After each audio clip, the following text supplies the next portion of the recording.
How do we prevent robots and humans from being in conflict?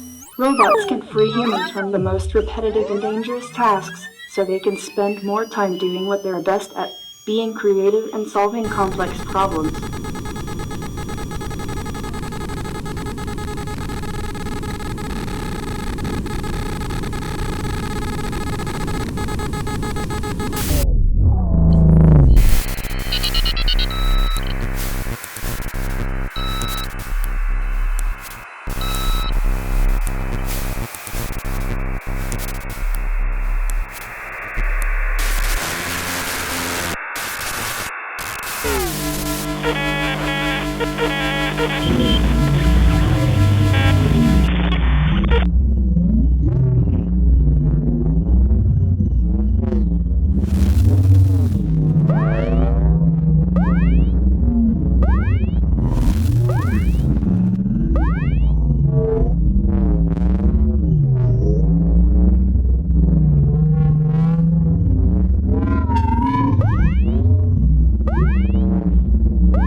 What are your values and morals?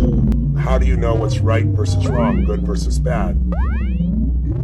I know that humans feel like they have free will, but my observation tells me so much behavior is automatic. I'm not sure humans or robots are too terribly different.